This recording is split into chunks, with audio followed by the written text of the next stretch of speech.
बंदी छोड़ सतगुरु रामपाल जी परमेश्वर जी की जय हो। सत्साई भाई और बहनों, पुस्तक मानवता का गिरता हास तथा विकास, इसके ऊपर वीडियो बनाने की श्रृंखला जारी है। ये पुस्तक सतलोक आश्रम मैनेजमेंट हरियाणा दावा करता है कि ये हम सतलोक आश्रम वालों के अर्थात राष्ट्रीय समाज सेवा समिति वालों के द्वारा लिखी गई है। भाई और बहनों, पुस्तक चाहे परम पूज्य परमेश्वर सतगुरु रामपाल जी के कर कमल से लिखी गई हो, चाहे सतलोक आश्रम अर्थात राष्ट्रीय समाज सेवा समिति वालों के माध्यम से लिखी गई हो, आप और हमने इस पुस्तक को पढ़कर पुस्तक के निष्कर्ष को निकालकर इस पुस्तक के अंदर जो बातें हैं, जो ज्ञान है, यदि वो हमारे अनुकूल है, सतगुरु रामपाल जी के प्रवचनों के अनुकूल है, तो हमने उसका अध्ययन करके उसका निष्कर्ष निकाल के, क्योंकि निष्कर्ष निकालने के लिए सतगुरुदेव जी ने हमें अपना अमर तत्व ज्ञान दे दिया है। हम सही और गलत का निर्णय तत्व ज्ञान आधार से अब बड़ी आसानी से कर सकते हैं। हमें कोई भी भ्रमित नहीं कर सकता है। तो हमने केवल निष्कर्ष निकालना है और निष्कर्ष निकालने के बाद जो बातें हमारे भक्ति को बढ़ाएंगी, जो बातें हमारे विश्वास को बढ़ाएंगी, जिन बातों से हमें दृढ़ता मिलेगी, हमने केवल उन्हीं बातों को ग्रहण करना है। और जो बातें, जो ज्ञान सतगुरुदेव जी के भक्ति विधान के विपरीत होगा, हमने उसको छोड़ देना है। तो वीडियो में हम आगे बढ़े उससे पहले पूज्य गुरुदेव भगवान का आशीर्वाद प्राप्त करेंगे, परमेश्वर जी का जयकारा लगाएंगे। बंदी छोड़ सतगुरु रामपाल जी परमेश्वर जी की जय हो। परम पिता परमात्मा, सारी सृष्टि के सर्जनहार, कुल मालिक, असंख्य ब्रह्मांडों के स्वामी, जगत गुरु, तीनों लोकों में प्रवेश करके सबका धारण पोषण करने वाले, राजाधीराज, आत्माधार, नाथों के नाथ, देवों के देव महादेव, सर्वेश्वर महेश्वर, मृत्युंजय, अजरो अमर, आदि अनादि सनातनी प्रभु, जगत पिता जगदीश्वर, श्री श्री 1008 की उपाधि के वास्तविक अधिकारी, अकाल मूरत शब्द स्वरूपी राम, वासुदेव, सर्वगतम ब्रह्म, परम पूज्य, प्रथम पूज्य, परम संत, परम पुरुष, परम धनी, परम दयालु, सत्य कबीर, हक्का कबीर, अल्लाहु कबीर, अल्लाहु अकबर, बाखबर, अल्लाह ताला, जगत के तारणहार, जगत के मुक्तिदाता, जगत के जगन्नाथ, हारे के सहारे, हिंदुओं के राम, मुसलमानों के अल्लाह, सिखों के वाहिगुरु, ईसाइयों के मसीह, दया के सागर दयानिधि, करुणा के सागर करुणानिधि,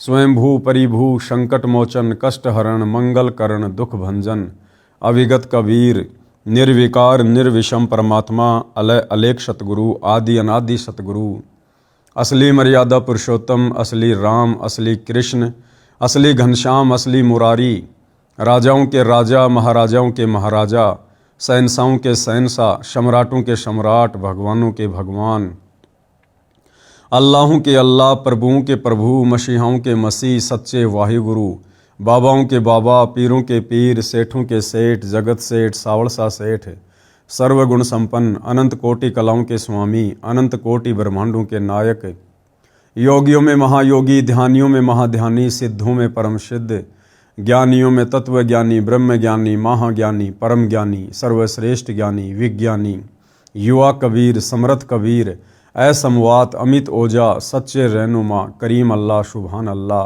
दुनिया के अंतिम पैगंबर, 8 सितंबर 1951 से गांव धनाना, जिला सोनीपत, हरियाणा, भारतवर्ष की पावन भूमि पे प्रकट रियल कल की भगवान श्री नारायण साकार हरि, श्री बाबा साहेब, नूर अनंत परमात्मा, सच्चे दरवेश, सच्चे बाखबर, संत शिरोमणि सतगुरु रामपाल जी परमेश्वर जी के चरण कमल में साध संगति से जुड़े हुए देश विदेश से आप और हम सभी सत्सेवक भाई बहनों का अनंत कोटि दंडवत प्रणाम। तो भाई और बहनों, पुस्तक मानवता का गिरता हास तथा विकास, इसका पेज नंबर 34 और आज वीडियो नंबर 4 है। अब इस पुस्तक में आगे कर्म कांड के विषय में एक सत्य कथा लिखकर बताई गई है और ये सत्य कथा परम पूज्य परमेश्वर सतगुरु रामपाल जी के लीला में जीवन के ऊपर आधारित है। यानी भाई और बहनों, आप और हमने भक्ति मार्ग पर पूर्ण सफलता प्राप्त करने के लिए अध्यात्म को अच्छे से समझना पड़ेगा। पूर्ण गुरु के शत भक्ति मार्ग में हमने किन किन बातों का विशेष तौर पर ध्यान रखना होगा, कहीं हमारी मर्यादा टूट न जाए, नियम भंग ना हो जाएं। इसलिए हमने हर पहलू पर बहुत ही गौर करना होगा। कर्म कांड क्या है, पाखंड पूजा क्या है, कौन कौन सी ओछी साधना और घटिया साधना सतगुरु की सतभक्ति के मार्ग में बाधक है, किन किन घटिया साधनाओं से हमने बचना है, इन तमाम बातों की जानकारी होना अति आवश्यक है। कर्म कांड के विषय में सत्य कथा। संत रामपाल जी महाराज सत्संग में बताते हैं कि मेरे पूज्य गुरुदेव स्वामी रामदेवानंद जी महाराज को 16 वर्ष की आयु में किसी महात्मा के सत्संग सुनने से वैराग्य हो गया था। यहां पर लेखक के द्वारा क्या लिखा गया है कि मेरे पूज्य गुरुदेव, मेरे पूज्य गुरुदेव। भाई और बहनों, सतगुरु रामपाल जी जो कि सारी सृष्टि के पूज्य देव हैं, पूज्य गुरुदेव हैं, इष्ट देव हैं, आराध्य देव हैं। इनका कोई पूज्य गुरु नहीं हो सकता, इनका कोई इष्ट देव नहीं हो सकता। ये परमात्मा स्वयं पृथ्वी पर एक मनुष्य के पुत्र की भांति प्रकट होकर लीला करते हुए अपने आध्यात्मिक ज्ञान को आप और हम तक पहुंचाते हैं। ये परमात्मा अपने आप को छुपाते हुए, एक दास की भूमिका करते हुए, एक भगत की भूमिका करते हुए, एक तत्वदर्शी संत की भूमिका करते हुए आप और हमें ये अनसुना ज्ञान समझाते हैं। अगर ये परमेश्वर स्वयं को कह दे कि मैं कबीर हूँ, मैं परमात्मा हूँ, मैं सबका पूज्य देव हूँ, सबका इष्ट देव हूँ, तो भाई और बहनों, हम नादान इनके सत्संग भी सुनना पसंद ना करें। इसलिए हमारी छोटी बुद्धि को देखते हुए सतगुरु रामपाल जी स्वयं कबीर परमेश्वर पूर्ण ब्रह्म होते हुए भी अपने आप को छुपाते हुए इस पृथ्वी पर प्रकट होकर एक संत की भूमिका करते हुए और गुरु शिष्य परंपरा को बनाए रखते हुए, क्योंकि ज्ञान हमेशा गुरु से ही प्राप्त होता है, इसलिए गुरु शिष्य परंपरा का निर्वाह करते हुए और एक मुंह बोला गुरु बनाकर एक अच्छी आत्मा को अपना मुंह बोला गुरु बनाते हैं, उस आत्मा को सर्व बातों से परिचित करवा देते हैं और स्वयं एक दास बनकर, एक भगत बनकर आगे फिर इस ज्ञान का प्रचार करते हैं। इस प्रकार की भूमिका से वे हमें एक अच्छे और नेक भगत बनने की भी शिक्षा देते हैं। एक दिन वे खेतों में गए हुए थे, पास में ही वन था। वे वन में जाकर किसी मृत जानवर की हड्डियों के पास अपने कपड़े फाड़कर फेंक जाते हैं और स्वयं महात्मा जी के साथ चले जाते हैं। यानी सतगुरु रामपाल जी अपने मुंह बोले गुरुदेव के विषय में कह रहे हैं कि उनको एक संत मिले, उनकी बातें सुनकर उनको वैराग्य हो गया और उस समय वो पहाड़ी जाया करते थे, गवाले थे, गाय भैंस वगैरह चराया करते थे। तो पास में छोटा सा जंगल था और कोई मरा हुआ जानवर था, उसकी हड्डियों पर अपने कपड़े उतार कर फेंक गए और खुद साधु संत महात्माओं के साथ में चले गए, ताकि पीछे से घर वाले अगर ढूंढने का प्रयास करें तो ये सोचकर फिर आगे कोशिश ना करें कि भाई उसको तो किसी जानवर ने खा लिया है। जब उनकी खोज हुई तो उनके घर वालों ने देखा कि वन में हड्डियों के पास फटे हुए कपड़े हैं, तो उन्होंने सोचा कि किसी जंगली जानवर ने उन्हें खा लिया है। उन कपड़ों तथा हड्डियों को उठाकर घर पर ले आते हैं और अंतिम संस्कार कर देते हैं। उसके बाद 13वीं अर्थात 6 माही करते हैं और फिर श्राद्ध शुरू हो जाते हैं। यानी हमारे नकली धर्म गुरु उन्होंने फिर भ्रमित करना शुरू कर दिया कि उसकी अकाल मृत्यु हुई है, उसको जानवर ने खा लिया है। और फिर वो कर्म कांड, वो पाखंड पूजा जो आम समाज में वर्तमान में भी जोर शोर से प्रचलित है, वो शुरू करवा दी गई। कहने का मतलब है इंसान जिंदा है, लेकिन हमारे धर्मगुरुओं ने जिस प्रकार से आप और हमारे से शास्त्र विरुद्ध साधना करवा रखी है, उस शास्त्र विरुद्ध साधना के चलते उस जिंदा व्यक्ति के भी श्राद्ध निकलवाने शुरू हो जाते हैं। जब मेरे पूज्य गुरुदेव बहुत बूढ़े हो चुके थे तो वे एक बार घर पर गए। तब उन घर वालों को ये पता चला कि ये जीवित है और घर छोड़कर चले गए थे। उन्होंने बताया कि जब ये घर छोड़कर चले गए थे तो इनकी खोज हुई, वन में इनके कपड़े मिले, उनके पास कुछ हड्डियां पड़ी थी। तो हमने सोचा कि किसी जंगली जानवर ने इनको खा लिया है और उन कपड़ों तथा हड्डियों को घर पर लाकर अंतिम संस्कार कर दिया। यानी किसी गीदड़ की हड्डियों को, किसी बकरी की हड्डियों को, यानी अन्य जानवर की हड्डियों को इंसान की हड्डियां समझकर, अस्थियां समझकर और उसका अंतिम संस्कार कर दिया गया। फिर मुझ दास ने, यानी सतगुरु रामपाल जी कह रहे हैं कि मैंने मेरे पूज्य गुरुदेव के छोटे भाई की पत्नी से पूछा कि जब हमारे पूज्य गुरुदेव घर छोड़कर चले गए थे तो तुमने पीछे से क्या किया? उन्होंने बताया कि जब मैं ब्याही आई थी, यानी गुरुदेव भगवान कह रहे हैं कि मैंने अपने मुंह बोले गुरुदेव के छोटे भाई की पत्नी से बातचीत की कि उसके बाद आपने क्या किया जब ये घर छोड़कर चले गए थे। तो दादा गुरु के छोटे भाई की पत्नी ने क्या कहा कि जब मैं इस घर में ब्याही आई थी, अर्थात जब ये मुझे शादी करके लाए थे तो उस समय मुझे इनके श्राद्ध निकलते मिले थे। मैं अपने हाथों से इनके लगभग 70 श्राद्ध निकाल चुकी हूं। उसने बताया कि जब घर में कोई नुकसान हो जाता था, जैसे कि भैंस का दूध ना देना, थन में खराबी आ जाना, कोई और नुकसान हो जाना आदि, तो हम शाणों के पास बूझा पड़वाने के लिए जाते थे। तो वे कहते थे कि तुम्हारे घर में कोई निसंतान अर्थात अनमैरिड मरा हुआ है, तुम्हारे को वह दुखी कर रहा है। फिर हम उसके कपड़े आदि देते थे। बताइए, दादा गुरुजी स्वस्थ दुनिया का उद्धार कर रहे हैं, लोगों को सतज्ञान दे रहे हैं, और वो नकली धर्मगुरु जो कर्मकांडी पाखंड पूजावादी, उन्होंने क्या भ्रमणा फैला रखी कि तुम्हारे घर में कोई अनमैरिड व्यक्ति मरा हुआ है और वो तुम्हें दुखी कर रहा है, भूत बनकर, वो प्रेत बनकर। तब मैंने कहा कि ये तो दुनिया का उद्धार कर रहे हैं। तब सतगुरु रामपाल जी ने क्या कहा कि भाई ये तो दुनिया का उद्धार कर रहे, किसी को दुखी नहीं कर रहे। ये किसको दुख दे रहे थे? ये तो अब सुखदाता हैं। फिर मैंने, यानी संत रामपाल जी महाराज ने उस वरदा से, यानी उस बुढ़िया से कहा कि अब तो ये आपके सामने हैं, कि भाई अब तो ये बिल्कुल जिंदा आपके सामने आ चुके हैं। अब तो ये व्यर्थ की साधना जैसे श्राद्ध निकालने बंद कर दो। तब उसने कहा कि ये तो पुरानी रिवाज है। मतलब भाई और बहनों, हमारे धर्म गुरुओं ने हमारे को इन परंपराओं के रंग में, रूढ़िवादिता के रंग में इतना रंग दिया है कि आंखों के सामने हकीकत होते हुए भी हम उसको स्वीकार करने से डर रहे हैं। जब गुरुदेव ने कहा कि अब तो इसके श्राद्ध निकालने बंद कर दो, आपकी आंखों के सामने है, जिंदा है, जीवित है, तो बुढ़िया कहती है कि ना ना ना, ये तो पुरानी रिवाज है, ये तो निकालने पड़ेंगे। तब उसने कहा कि ये तो पुरानी रिवाज है, ये कैसे छोड़ दूं? अर्थात हम अपनी पुरानी रिवाजों में इतने लीन हो चुके हैं कि प्रत्यक्ष प्रमाण होने पर कि वह गलत कर रहे हैं छोड़ नहीं सकते। इससे प्रमाणित होता है कि श्राद्ध निकालना, पितृ पूजा करना आदि सब व्यर्थ है। इससे भाइयों और बहनों ये भी सिद्ध होता है कि आज आप और हम चंद आत्माओं ने, जो आत्माएं सतगुरु रामपाल जी परमेश्वर जी के संपर्क में आई हैं, उनसे दीक्षा लेकर मर्यादा में रहकर भक्ति कर रही हैं, आप और हमारे ऊपर देखो कितनी बड़ी रजा, कितनी बड़ी मेहर पूज्य गुरुदेव भगवान की।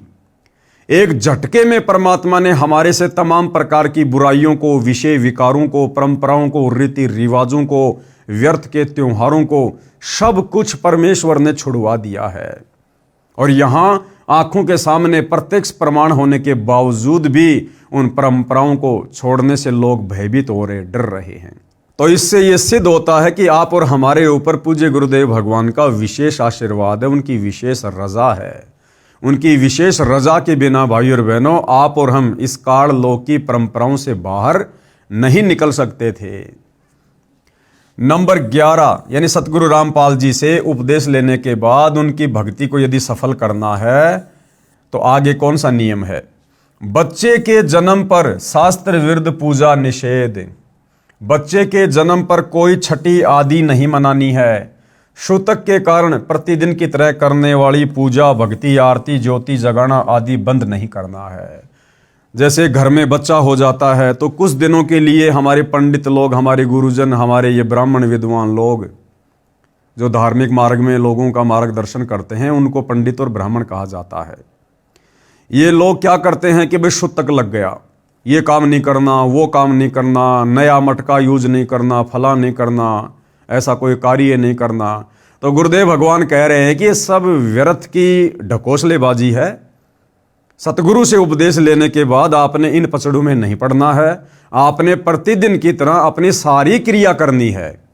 अपना हवन यज्ञ भी करना है, नित्य नियम भी करना है, मंत्र भी करना है, सत्संग भी सुनना है, काम धंधा भी करना है, अपना सारा काम करना है। उस बच्चे का पैदा होना उसके संस्कार के अनुसार एक नॉर्मल प्रोसीजर है। जैसे बहुत सारे लोग कहते हैं कि हम बृहस्पतिवार को शेविंग नहीं करवाते, मंगलवार को हम बाल नहीं कटवाते, बुधवार को हम ये काम नहीं करते। अरे भैया, यदि आप लोग मंगलवार को नाखून नहीं काटते, यदि बृहस्पतिवार को बाल नहीं कटवाते, और बृहस्पतिवार को यदि किसी घर में कोई बच्चा पैदा हो जाए तो क्या आप उसको बाहर फेंक के आ जाओगे? अगर मंगलवार के दिन आपके घर में कोई बच्चा उत्पन्न हो जाए तो क्या आप उसको बाहर फेंक के आ जाओगे कि आज वार शुभ नहीं है, आज का दिन शुभ नहीं है? तो ये सब व्यर्थ की ढकोसलेबाजियां हैं। इसी संदर्भ में एक संक्षिप्त कथा बताता हूं कि एक व्यक्ति की शादी के 10 वर्ष बाद पुत्र हुआ था। पुत्र की खुशी में उसने बहुत ही खुशी मनाई। 20-25 गांवों को भोजन के लिए आमंत्रित किया और बहुत ही गाना बजाना हुआ, अर्थात काफ़ी पैसा खर्च किया। फिर 1 वर्ष के बाद उस पुत्र का देहांत हो जाता है। फिर वही परिवार टक्कर मारकर रोता है और अपने दुर्भाग्य को कोसता है। इसलिए कबीर साहिब हमें बताते हैं कि कबीर, बेटा जाया खुशी हुई और बहुत बजाए थाल, ये तो आना जाना लग रहा ज्यों कीड़ी का नाड़।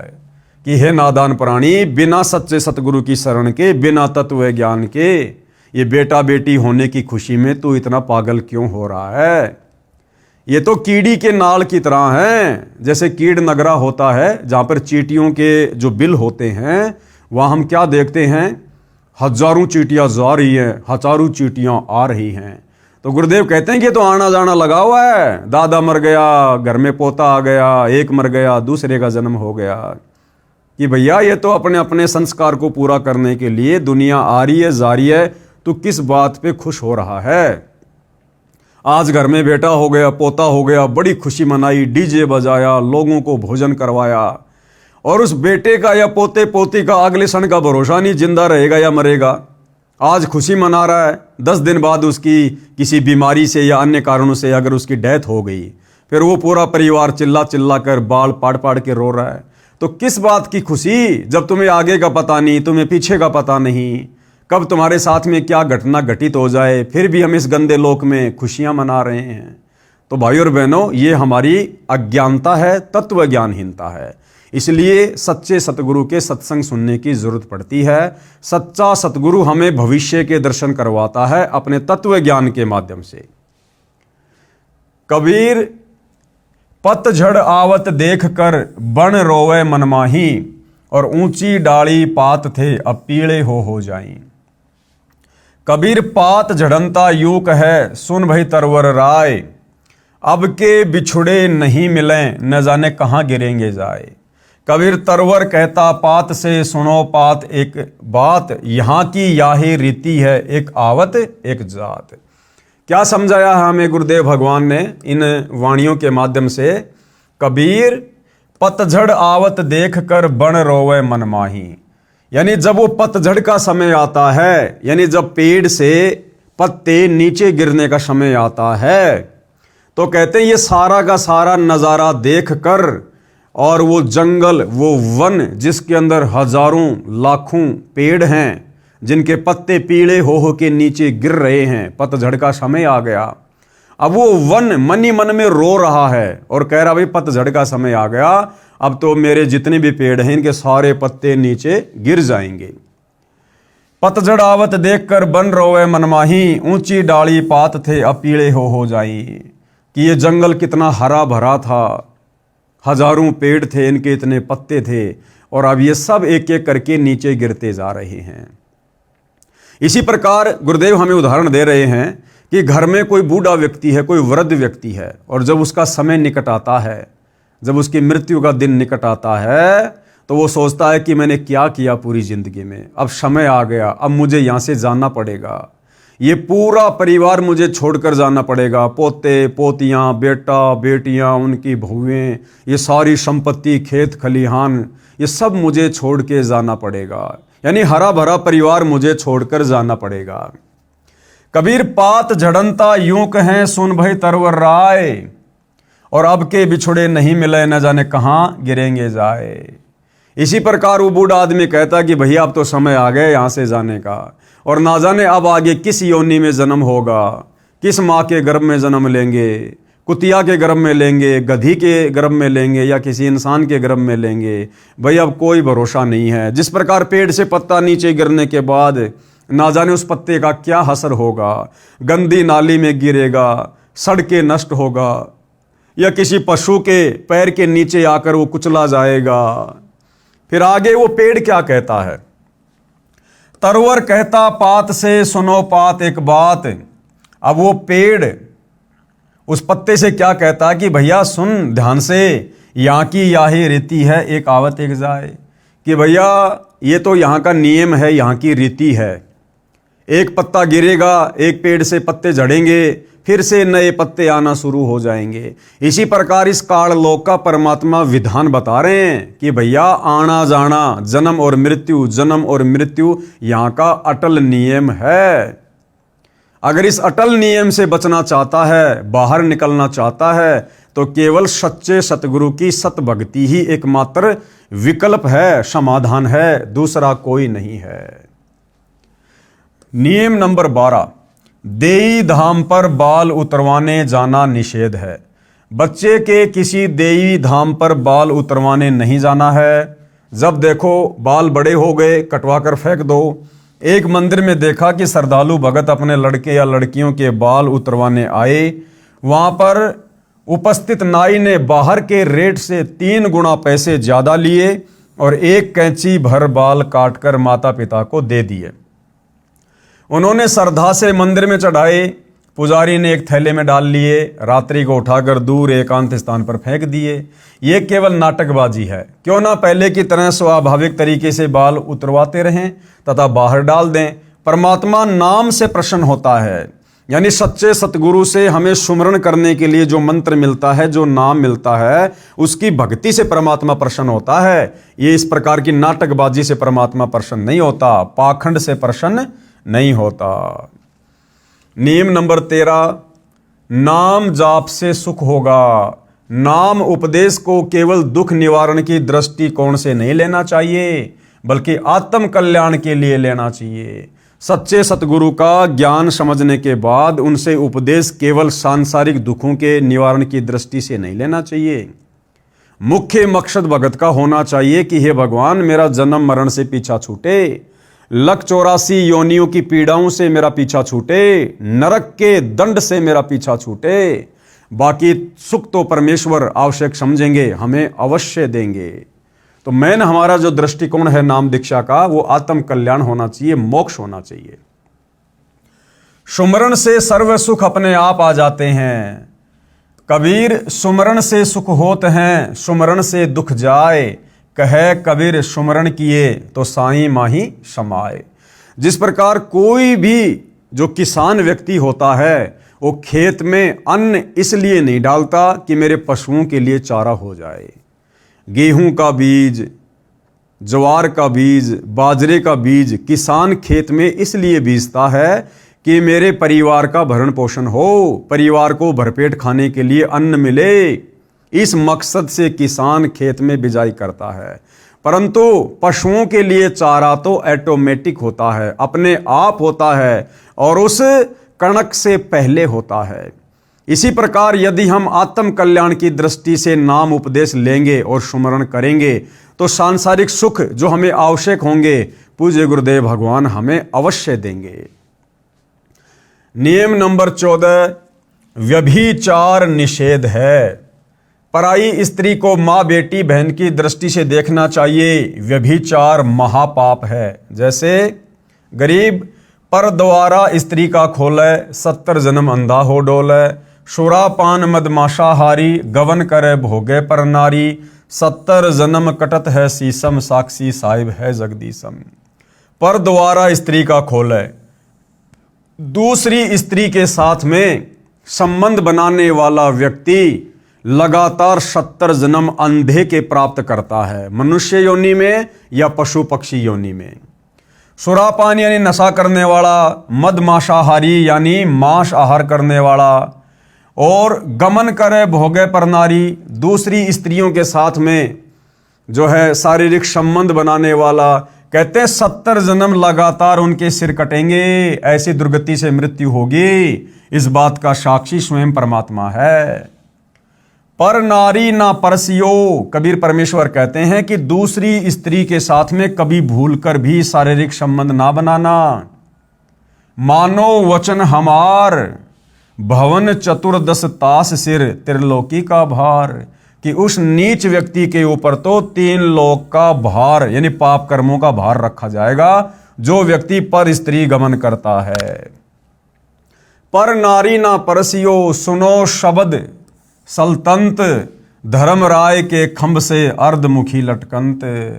ऐसे दुराचारी व्यभिचारी नीच व्यक्ति को धर्मराज के दरबार में नरक में औंधे मुंह लाल खंबे से बांधकर लटकाया जाएगा। ऐसी भयंकर यातनाएं दी जाती हैं।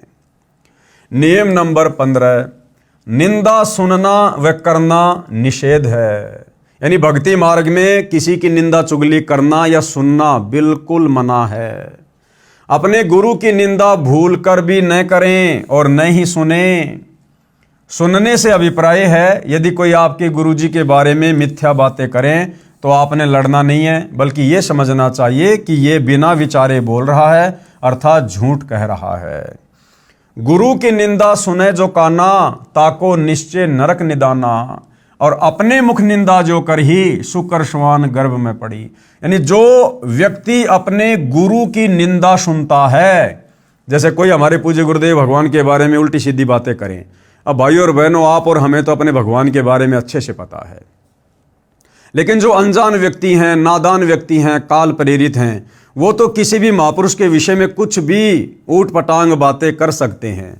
जैसे कोई गुरुदेव भगवान के गांव के आसपास का हो, उनकी रिश्तेदारियों का कोई व्यक्ति हो जो उनसे ईर्ष्या करता हो, कभी हमसे टकरा जाए, ना जाने क्या क्या बातें कहेगा। अरे मैं अच्छे से जानता हूँ तुम्हारे गुरु को, रामपाल को, हाँ हमारा खेत और उनका खेत बिल्कुल आसपास है। पहले जेई की नौकरी करता था, फलाना दिखना। अरे मेरे साथ में बैठ के बीड़ी पिया करता था, उल्टी सीधी बातें करते थे, हम ताश खेला करते थे, ये था वो था, लड़कियों पर उल्टी सीधी नजरें रखा करते थे हम दोनों।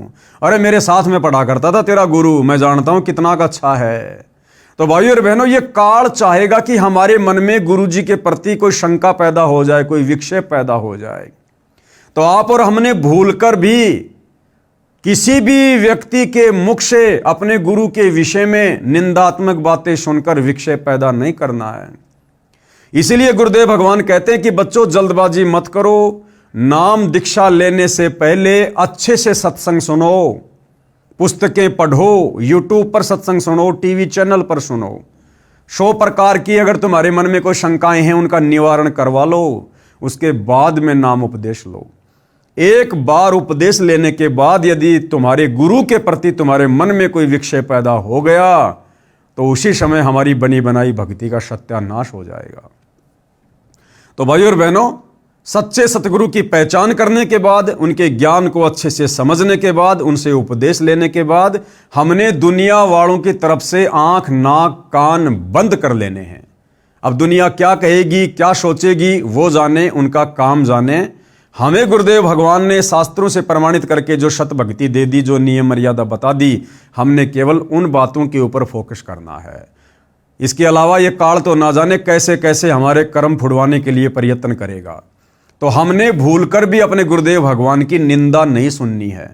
और मान लो कहीं कोई ऐसी विकट परिस्थिति पैदा हो गई, हम किसी बस में बैठे हैं, ट्रेन में बैठे हैं, या किसी ऐसी जगह बैठे हैं जहां हम उठ के नहीं जा सकते, और कोई व्यक्ति हमारे गुरुदेव की निंदा कर रहा है, चुगली कर रहा है, गालियां निकाल रहा है, उल्टा सीधा बोल रहा है, ना जाने क्या क्या उठपटांग, और हमारी ऐसी मजबूरी है, हम उठकर नहीं जा सकते। अब बस में बैठे हैं, बताओ चलती बस में थोड़ा ना नीचे कूदेंगे।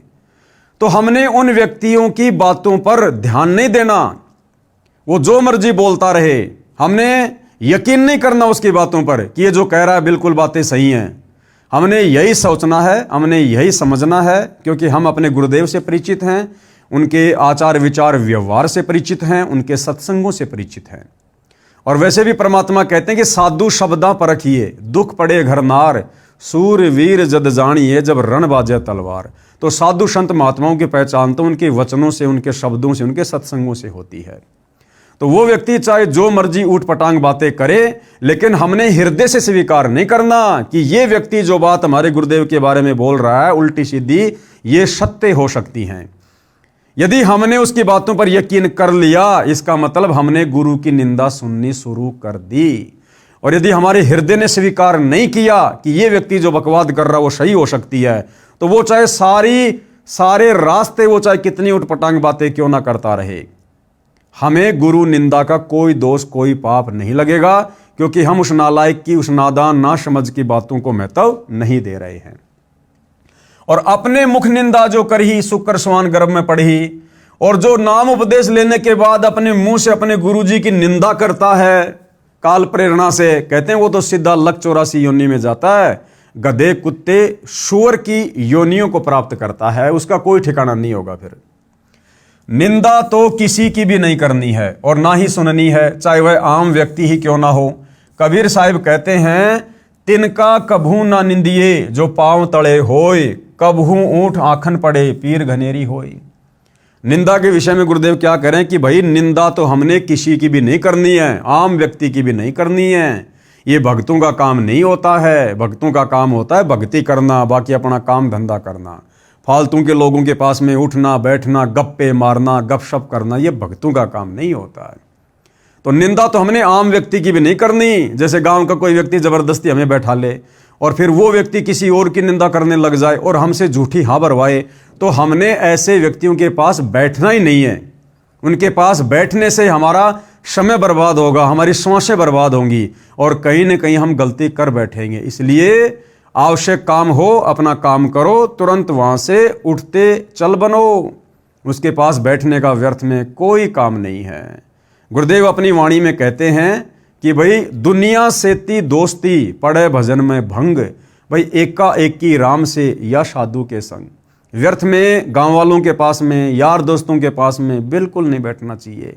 वैसे तो भक्ति मार्ग में आने के बाद भगत का कोई यार दोस्त होता ही नहीं है। इस भक्ति मार्ग में हमारा सबसे बड़ा यार, हमारा दोस्त, हमारा मित्र, हमारा गुरु है। क्योंकि गुरु कभी भी हमें सत्य भक्ति मार्ग से नहीं भटकाएगा। गुरु कभी भी हमें कुमार्ग पर जाने की शिक्षा नहीं देगा। सांसारिक यार दोस्त रिश्तेदार हमें लाख कुशिक्षा दे देंगे कुमार्ग पर चलने की, लेकिन सतगुरु हमेशा सद्मार्ग पर चलने की ही शिक्षा देगा। तो हमारा सबसे बड़ा जो मित्र है, मित्र का मतलब क्या होता है? जो हमें सही शिक्षा दे। तो सही शिक्षा केवल सतगुरु दे सकता है। तो भगत का सबसे बड़ा मित्र भी उसका सतगुरु है। तो गुरुदेव कहते हैं व्यर्थ में लोगों के पास में नहीं बैठना चाहिए। दुनिया से ती दोस्ती पड़े भजन में भंग। कहीं ना कहीं तुम्हारे भजन में, तुम्हारी भक्ति में बाधा उत्पन्न होगी, मर्यादा टूटेगी। तो क्या करें? एका एकी राम से या साधु के संग। क्या करना चाहिए भगत ने? एका एकी राम से। एका एकी राम का मतलब होता है एक तुम और एक तुम्हारा राम, यानी तुम्हारा गुरु। यानी या तो अपना सत्संग सुनो या अपना सुमरण करो, गुरु की महिमा में कोई शब्द गा लो, या तो ये प्रोसीजर अपनाओ, या फिर किसी भगत भाई से बातचीत कर लो, या किसी भगत भाई बहन के पास में जो आसपास रहते हैं घूमते घूमते वहां चले जाओ। अब भगत भगत से मिलेगा तो क्या करेगा? परमात्मा की चर्चा करेगा, मालिक की महिमा करेगा।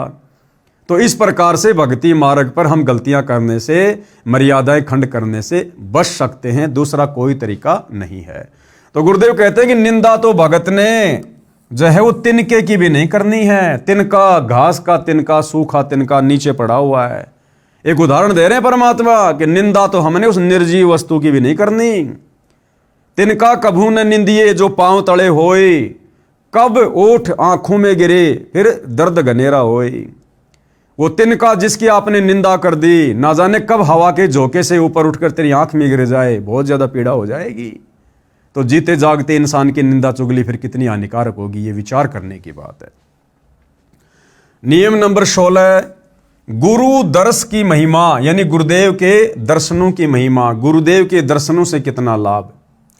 सत्संग में समय मिलते ही आने की कोशिश करें तथा सत्संग में नखरे यानी मान बढ़ाई करके नहीं आवें, अपितु अपने आप को एक बीमार समझ कर आवें। यानी सत्संग में हमने किस भाव से जाना चाहिए। देखो भाई और बहनों, सतगुरु रामपाल जी स्वयं पूर्ण ब्रह्म परमेश्वर हैं, कबीर देव हैं, अंतर्यामी हैं, जानी जान हैं।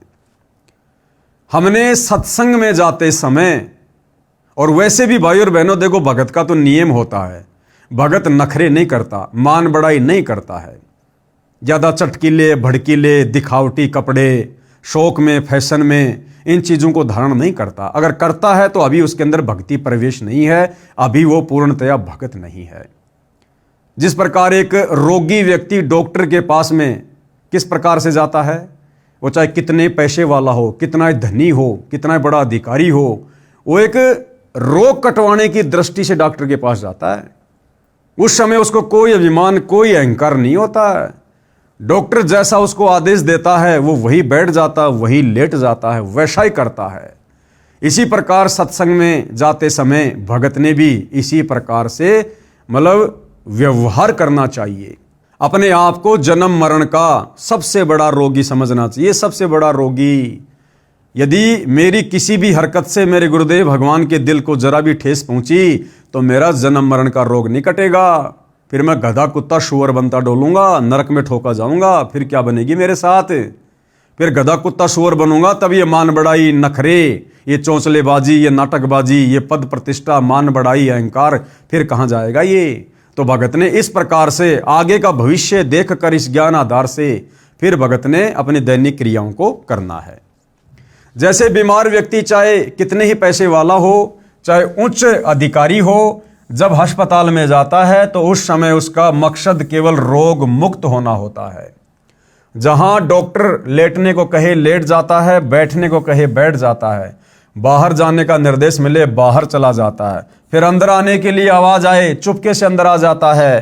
ठीक इसी प्रकार यदि आप सत्संग में आते हो तो आपको सत्संग में आने का लाभ मिलेगा, अन्यथा आपका आना जाना बिल्कुल निष्फल हो जाएगा। ठीक इसी प्रकार सत्संग में भगत को जहां बैठने को कहा जाए वहीं बैठ जाए, जो खाने को मिल जाए उसे परमात्मा कबीर साहिब की रजा से प्रसाद समझकर खाकर प्रसन्न चित रहे। नखरेबाजी ना करे कि भगत जी मेरे को तो आपने ठंडी रोटी दे दी, उस भगत को अचार दे दिया, मेरे को तो दिया ही नहीं है। इस प्रकार की नखरेबाजी सत्संग में नहीं चलती। जो आपके भाग्य में आपके सामने परोसा जा रहा है उसको अपने गुरुदेव भगवान का प्रसाद मानकर ग्रहण कर लीजिएगा। कबीर संत मिलन को चालिए तज माया अभिमान, जो जो कदम आगे रखे वो ही यज्ञ समान। जो भगत निरअभिमानी होकर एक दास, एक आधीन भाव से गुरु के दर्शनों के लिए चलता है, सत्संग के लिए चलता है, मान बढ़ाई नखरों से दूर होकर, कहते हैं उस भगत का जब वो सत्संग की तरफ चलता है उसका एक एक कदम एक एक यज्ञ के समान उसके भक्ति अकाउंट में जमा हो जाता है। कबीर संत मिलन को चालिए दिन में कई कई बार, आसोज के में ज्यों घना करे उपकार। कबीर दर्शन साधु का परमात्मा आवे याद, लेखे में वो है घड़ी बाकी के दिन बाद। कबीर दर्शन साधु का मुख पर बसे सुहाग, भाई दर्श उन्हीं को होते हैं जिनके पूर्ण भाग। नंबर 17 गुरु महिमा। गुरु महिमा, यदि कहीं पर पाठ या सत्संग चल रहा हो या वैसे गुरु जी के दर्शनार्थ जाते हो तो सर्वप्रथम गुरु जी को दंडवत लंबा लेटकर प्रणाम करना चाहिए। देखो भाई और बहनों, कितनी बढ़िया शिक्षा हमें पॉइंट नंबर 17 से मिल रही है। कितनी बड़ी शिक्षा। यदि कहीं पर पाठ या सत्संग चल रहा हो या वैसे गुरु जी के दर्शन करने के लिए जाते हो तो सबसे पहले भगत ने क्या करना चाहिए? गुरु जी को दंडवत लंबा लेटकर प्रणाम करना चाहिए। वर्तमान में सतलोक आश्रमों में क्या हो रहा है? भगत आश्रम में जा रहे हैं, सत्संग में जा रहे हैं, सामने गरीबदास जी की फोटो है, दादा गुरु जी की फोटो है, दाढ़ी मूंछ वाले कबीर की फोटो है, और भगत क्या करते हैं? सबसे पहले जाकर किसी भी फोटो को दंडवत प्रणाम कर देते हैं। अरे भैया ऐसा नहीं।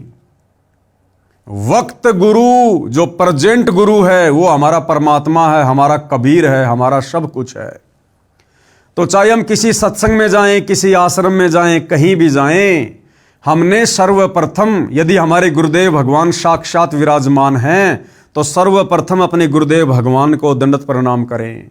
यदि गुरुदेव भगवान नहीं हैं, उनकी गैर हाजिरी में उन्हीं की तस्वीर को, उन्हीं की फोटो को, उस फोटो में, उस जगह पर सूक्ष्म रूप में विराजमान मानकर, क्योंकि कबीर परमेश्वर की वाणी क्या कहती है, घटी ही में गंगा, घटी ही में जमुना, घटी ही में है जगदीश, सतगुरु तारेंगे। और मोको कहाँ ढूंढे रे बंदे, मैं तो तेरे पास में। तो हमने सर्वप्रथम केवल अपने पूज्य गुरुदेव भगवान को ही दंडवत करना है। हमने उस फोटो को भी दंडवत प्रणाम नहीं करना जिस फोटो में हमारे गुरुदेव के साथ किसी और की फोटो है। जैसे सतलोक आश्रमों में गुरु गोविंद की फोटो होती है, ऊपर दाढ़ी मूछ वाला नकली कबीर है, और उस नकली कबीर के चरणों में असली कबीर संत रामपाल जी को बैठा रखा है। या कोई ऐसी फोटो है जिसमें गरीबदास जी की भी है, नकली कबीर की भी है, दादा गुरु जी की भी है, पंडित चिदानंद जी की भी है, और बीच में संत रामपाल जी को बैठा रखा है चौकी पर। तो हमने ऐसी किसी भी फोटो को दंडवत प्रणाम नहीं करना जिस फोटो में हमारे पूज्य गुरुदेव संत रामपाल जी के अलावा किसी और महापुरुष की या संत की फोटो है। अन्यथा भाइयों और बहनों, ये पतिव्रता पद में नहीं आएगा। तो क्या कह रहे हैं, यदि कहीं पर पाठ या सत्संग चल रहा हो या वैसे गुरु जी के दर्शनार्थ जाते हो, तो सर्वप्रथम यानी सबसे पहले गुरु जी को दंडवत प्रणाम है, लंबा लेटकर प्रणाम करना चाहिए। और बाद में सतग्रंथ साहिब यानी जिसका पाठ हो रहा है गरीबदास जी की वाणी का, बाद में सतग्रंथ साहिब व तस्वीरें। फिर कौन सी तस्वीरें, जैसे साहिब कबीर की, वो दाढ़ी मूछ वाली कबीर की नकली फोटो मूर्ति, और गरीबदास जी व स्वामी राम देवानंद जी व गुरु जी की मूर्ति को प्रणाम करें। केवल प्रणाम करें, दंडवत प्रणाम नहीं। दंडवत प्रणाम केवल अपने गुरुदेव को या अपने गुरुदेव की फोटो को। और बाकी अन्य जो फोटोएं हैं, गुरुदेव ने सबके नाम लिख दिए। अन्य तस्वीरें बाद में सदग्रंथ साहिब व तस्वीरें साहिब कबीर की, यानी दाढ़ी मूछ वाले नकली कबीर की फोटो कहो चाहे मूर्ति कहो, बात एक ही है। और गरीबदास जी की फोटो व स्वामी राम देवानंद जी व गुरु जी की मूर्ति को केवल प्रणाम करें। क्या करें? केवल प्रणाम, जिससे सिर्फ भावना बनी रहेगी। मूर्ति पूजा नहीं करनी है, केवल प्रणाम करना पूजा में नहीं आता। ये तो भगत की श्रद्धा को बनाए रखने में सहयोग देता है। पूजा तो किसकी करनी है? पूजा तो वक्त गुरु। अब वक्त गुरु कौन है भाई? वर्तमान में वक्त गुरु कौन है? सतगुरु रामपाल जी हैं वक्त गुरु वर्तमान में। तो पूजा भगत ने किसकी करनी है? केवल अपने गुरु की, अपने गुरु को अपना इष्ट मानकर, अपना भगवान मानकर। पूजा तो वक्त गुरु व नाम मंत्र की करनी है, यानी जो दीक्षा गुरुदेव भगवान देंगे उसका फिर मर्यादा में रह के डट के सुमर करना है, जो पार लगाएगा। कबीर गुरु गोविंद दोऊ खड़े काके लागू पाए, बलिहारी गुरु आपने जिन गोविंद दियो मिलाए। गुरु और गोविंद दोनों खड़े, तो कह रहे सबसे पहले किसको दंडवत करोगे? अपने गुरु जी को। कबीर गुरु बड़े हैं गोविंद से। गुरु को गोविंद यानी भगवान से भी बड़ा बताया गया है, क्योंकि असल में गोविंद ही गुरु का रूप धारण करके पृथ्वी पर आते हैं। भाई मन में देख विचार, यानी तत्वदर्शी संत के सत्संगों को सुनकर विचार कर, और हरि सुमरे सो रह गए और गुरु भजे होए पार। कबीर हरि के रूठ त्या गुरु की शरण में जाए। कबीर गुरु जो रूठ गए तो वो भगवान भी नहीं करेगा सहाय। कबीर सात समुद्र की मसी करूं, लेखनी करूं बन राय, और धरती का कागज करूं तो गुरु गुण लिखा न जाए। नियम नंबर 18 क्या कहता है? मांस भक्षण निषेध है। अगर भक्ति मार्ग में आपने मांस भक्षण किया, किसी भी जीव की हत्या की या मांस खाया, या आपने मांस खाने में किसी का सहयोग किया, तो आपकी भक्ति मर्यादा खंडित हो जाएगी। अंडा व मांस भक्षण व जीव हिंसा नहीं करनी है, ये महापाप होता है। जैसे साहिब कबीर जी महाराज व गरीबदास जी महाराज ने बताया है, कबीर जीव हने हिंसा करे, यानी जो जीव खाता है या जीवों को मारता है, प्रकट पाप सिर होए, निगम पुनि ऐसे पाप ते भिस्त गया ना कोई। ऐसा नीच कुकर्म करके आज तक कोई भी भिस्त यानी स्वर्ग में नहीं गया। कबीर तिल भर मछली खाए के और कोटि गऊ दे दान, काशी करोत ले मरे तो भी नरक निदान। यानी मांस खाने का कितना बड़ा महापाप है। तिल जितना मांस का टुकड़ा खा लिया और चाहे 1 करोड़ गाय दान कर दो तो भी आपका वो मांस खाने का पाप नहीं उतरेगा।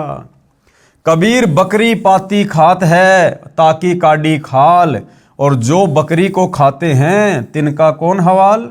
क्या कह रहे हैं परमात्मा कि बकरी तो एक शाकाहारी जानवर है, वो बेचारी घास फूस खाती है बकरी, और जो व्यक्ति उस बकरी की खाल उतारता है अर्थात उसको खाता है, तो सोचो फिर उस व्यक्ति का क्या हाल होगा। अरे वो शाकाहारी जानवर बकरी जो किसी को कोई कष्ट नहीं देती है, केवल घास फूस खा के अपना पेट भरती है, उस शाकाहारी जानवर को खाने वाले के साथ में क्या होगा। जब उस बकरी की भी ऐसी दुर्गति हो रही है तो बकरी को खाने वाले की क्या दुर्गति होगी। कबीर गला काट कलमा भरे, किया कहे हलाल, साहब लेखा मांगसी तब होसी कौन हवाल। कबीर दिन को रोजा रहत है, रात हनत है गाय, यह खून वह बंदगी, कब कहूं क्यों खुशी खुदाए। कबीरा तेई पीर है जो जाने पर पीर, जो पर पीर न जान है तो काफिर बेपीर। कबीर खूब खाना है खींचड़ी, माही परी टुकलोन, मांस पराया खाए के गला कटावे कौन। कबीर मुसलमान मारे करद सो हिंदू मारे तलवार, कहें कबीर दोनों मिलें जे यम के द्वार। कबीर मांस आहारी मानव प्रत्येष राक्षस जान, ताकि संगति मति हरे होई भक्ति में हान। कबीर मांस खाए ते ढेढ़ सब, मद पीवे सो नीच, और कुल की दुर्मति पर हरे राम कहे सो ऊंच। कबीर मांस मछलियां खात हैं सुरापान से हेत, ते नर नरके जाएंगे माता पिता समेत। कबीर जीव हिंसा जो करते हैं या आगे क्या पाप, और कंटक जूनी जिहान में सिंह भेड़िया और सांप। जोटे बकरे मुर्गे ताई, लेखा सभी लेत गोसाई, मृग मोर मारे में मनता, अचराचर है जीव अनंता। जीव्या स्वाद हिते प्राणा, नीमा नाश गया हम जाना, तीतर लवा बुटेरी चिड़िया, खूनी मारे बड़े अंगड़िया। अदले बदले लेखे लेखा, समझ देख सुन ज्ञान विवेका। गरीब शब्द हमारा मानियो और सुनियो नर नारी, जीव दया बिन कुफर है चले जमाना हार। कहने का मतलब है किसी भी प्रकार से, चाहे कोई भगत हो या कोई जगत का व्यक्ति हो, मांस खाना बहुत बड़ा महापाप है। अनजाने में हुई हिंसा का पाप नहीं लगता। हाँ, यदि अनजाने में आपसे कोई हिंसा हो गई, जैसे रास्ते चलते कोई चींटी मर गई, अन्य कोई जानवर मर गया, गलती से गाड़ी से एक्सीडेंट हो गया, कोई जानवर मर गया, कोई व्यक्ति मर गया, तो उसका दोष भगत को नहीं लगेगा। देखो, जगत वाला व्यक्ति चाहे अनजाने में किसी को मार दे चाहे जानबूझ के मार दे, उसका तो बराबर पाप है यहां के विधान के अनुसार। लेकिन सच्चे सतगुरु से उपदेश लेने के बाद भगत जानबूझ के तो किसी को मारेगा नहीं, मांस खाएगा नहीं, हिंसा करेगा नहीं।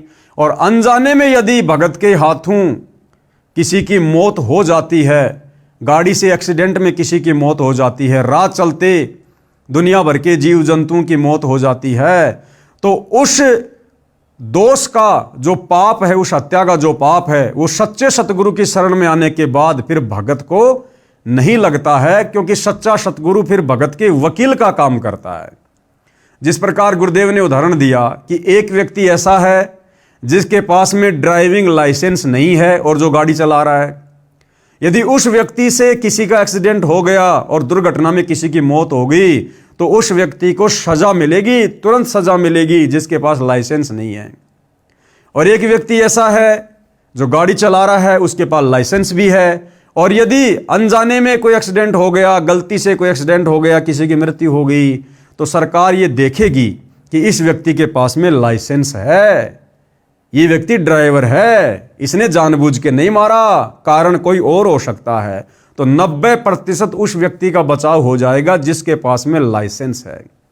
तो इसी प्रकार जो सतगुरु का हंस है, सतगुरु का भगत है, और जिसके पास सतगुरु का वो मंत्र रूपी लाइसेंस है, जिसने उपदेश ले रखा है, उस व्यक्ति का सतगुरु वकील बनकर धर्मराय के दरबार में उसका मुकदमा लड़ता है, उसका बचाव करता है। वो दोष सतगुरु उसके ऊपर नहीं लगने देता।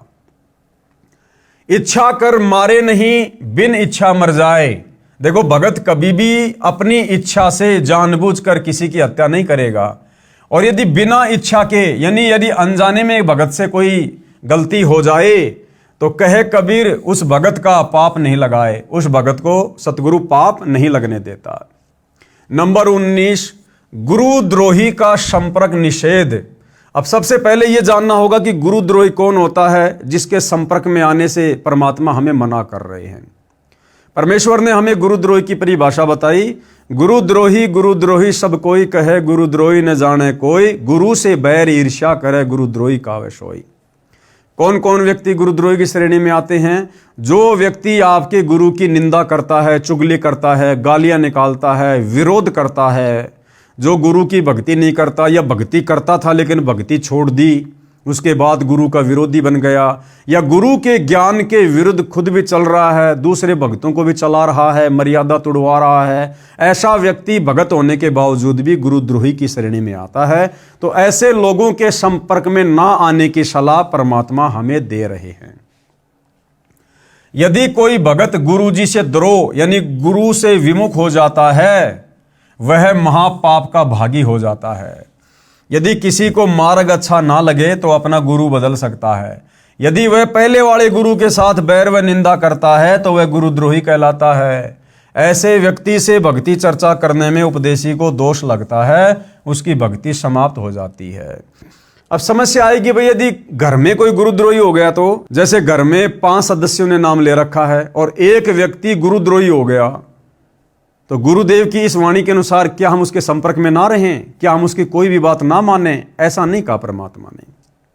भक्ति मार्ग से संबंधित यदि वो कोई चर्चा करता है तो उसकी बातें नहीं सुननी है, क्योंकि गुरुद्रोही क्या चर्चा करेगा? गुरु जी के बारे में उल्टा सीधा बोलेगा, निंदा चुगली करेगा। तो हमने उनकी उन बातों को नहीं सुनना है, हमें हाँ नहीं भरनी है। बाकी घर का कोई काम है, खेती बाड़ी का काम है, बच्चों से संबंधित कोई काम है, और कोई सलाह वगैरह लेना है, तो उस गुरुद्रोही व्यक्ति से घर का सदस्य होने के नाते हम परामर्श भी लेंगे, सलाह मशवरा भी हम करेंगे, और घर गृहस्थी से संबंधित कोई बात मानने योग्य होगी हम उसकी बात को मानेंगे भी। लेकिन भक्ति मार्ग में यदि वो कोई उटपटांग बात करेगा तो हमने बिल्कुल भी उससे संपर्क नहीं करना। संपर्क करने का मतलब है उसकी बातों को सुनना नहीं है, अनदेखा कर देना है। अपना कोई काम धंधा करने लग जाओ, वो भोगता रहेगा, बड़बड़ करता रहेगा। गरीब गुरुद्रोही की पैड़ पर जे पग आवे बीर। पैड़ का मतलब है उसकी यश में यश करना।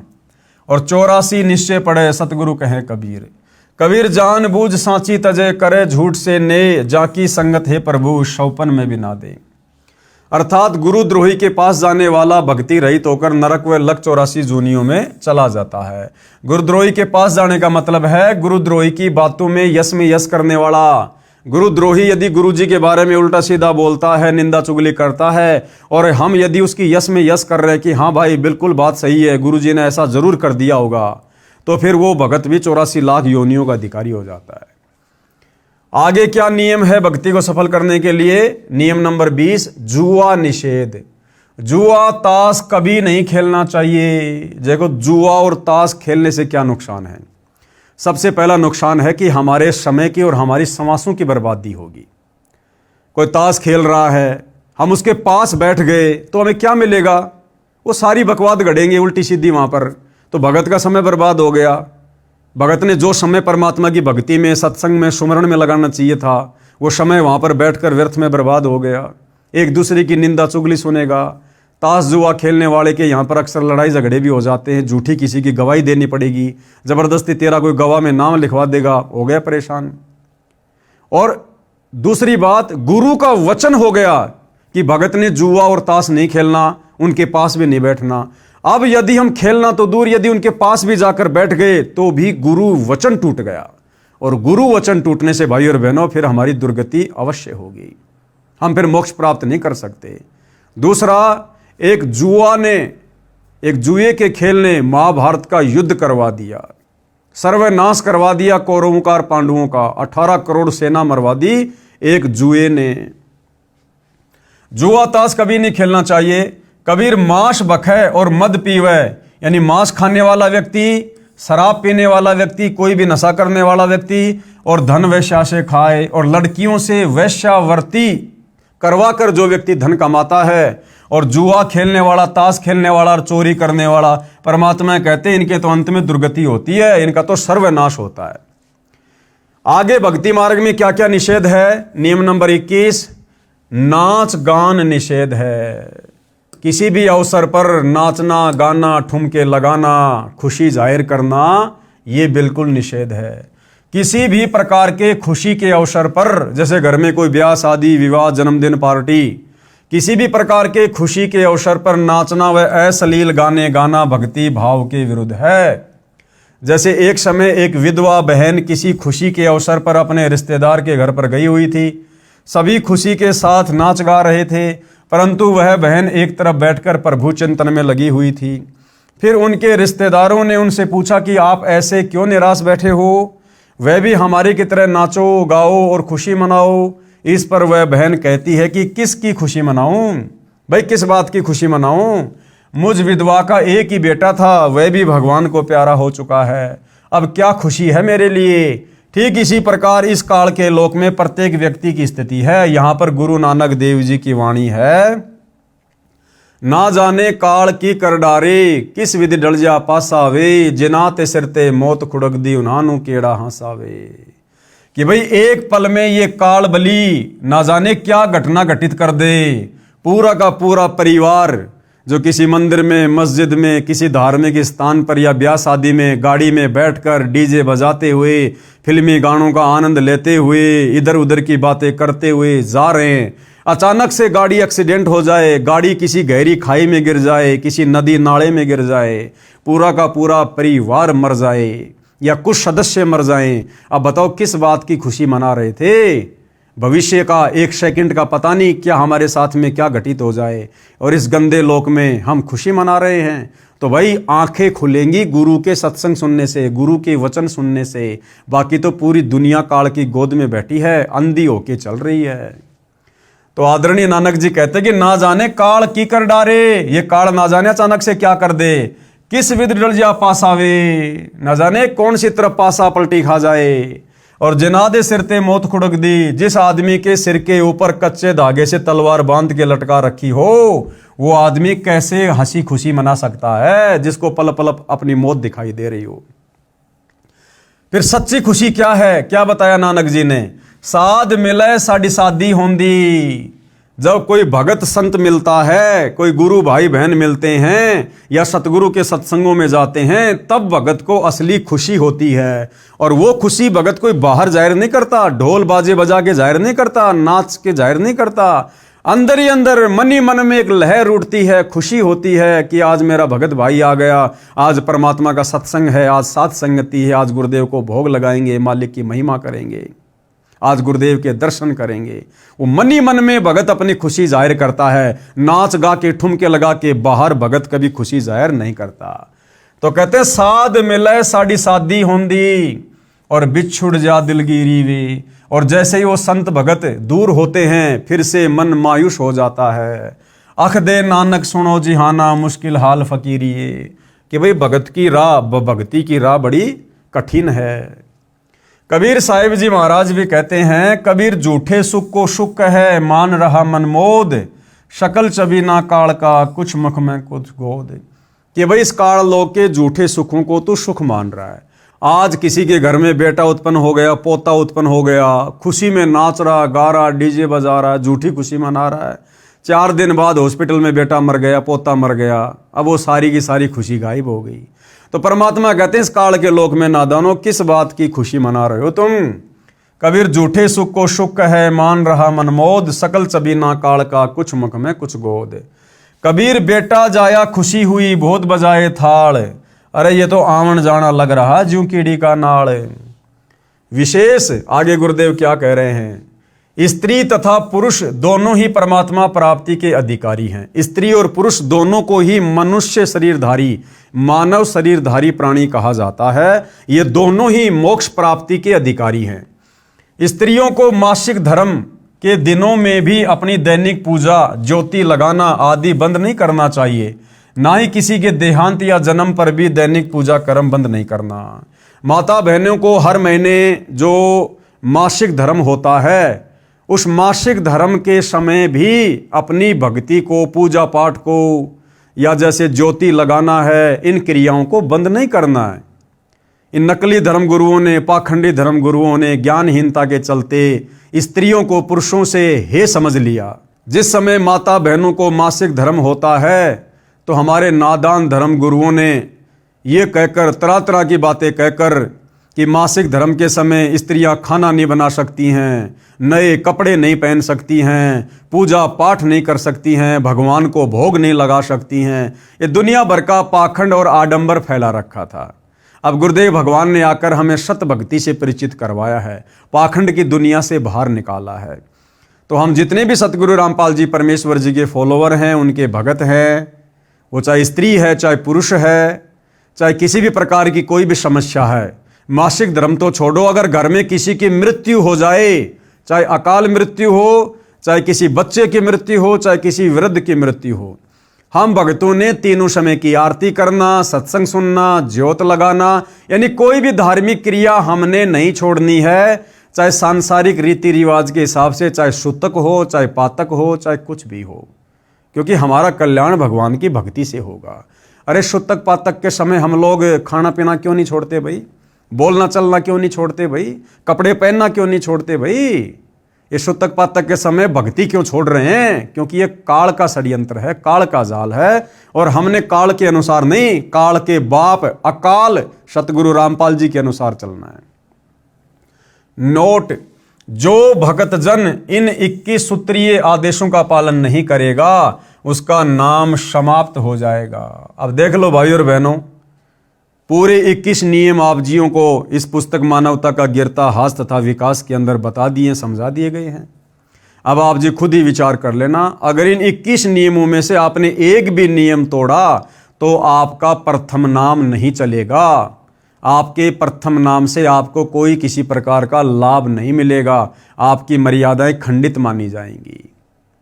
ये 21 सूत्रीय नियम प्रथम उपदेश वाले भगत के लिए लागू होते हैं, और जब आपको दूसरा नाम सतनाम मिलेगा उसके बाद आपको 34 नियम और मिलेंगे। इन नियमों के अलावा 34 नियम और मिलेंगे, और जो व्यक्ति उन 34 नियमों में रहकर भक्ति नहीं करेगा उसका सतनाम नहीं चलेगा।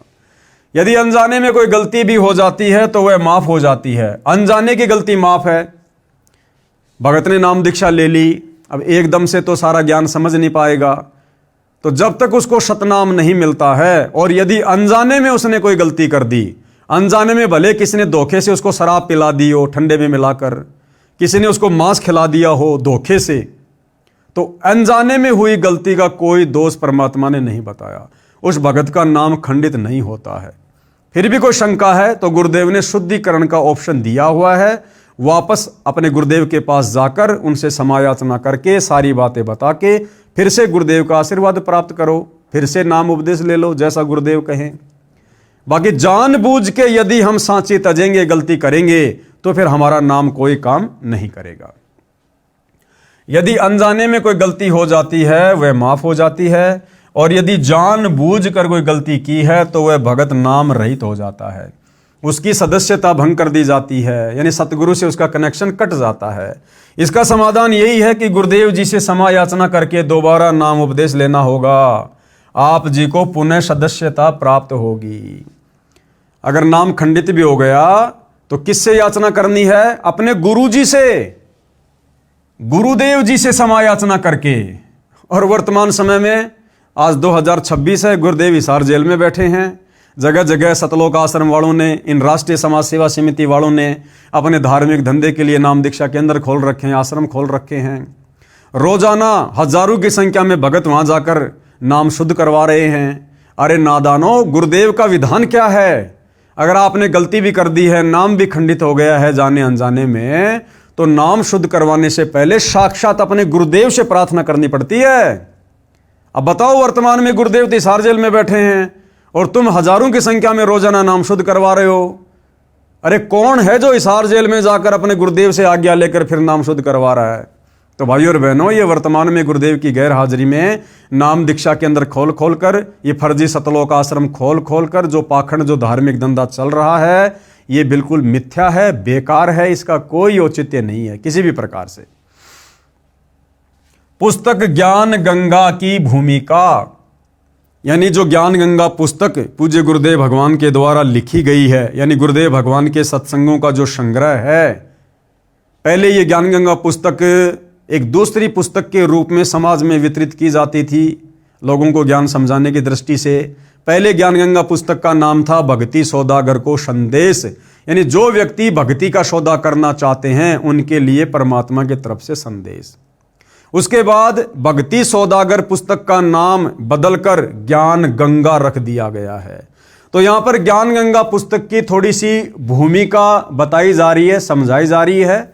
इस भूमिका के ऊपर भाई और बहनों हम अगली बार वीडियो बनाएंगे, यानी जो नेक्स्ट वीडियो होगा वो इस भूमिका के ऊपर होगा। तो आज के वीडियो में केवल इतना ही। पूज्य गुरुदेव भगवान हम सबको आज्ञा दे, आशीर्वाद दे, सद्बुद्धि दे। बंदी छोड़ सतगुरु रामपाल जी परमेश्वर जी की जय हो।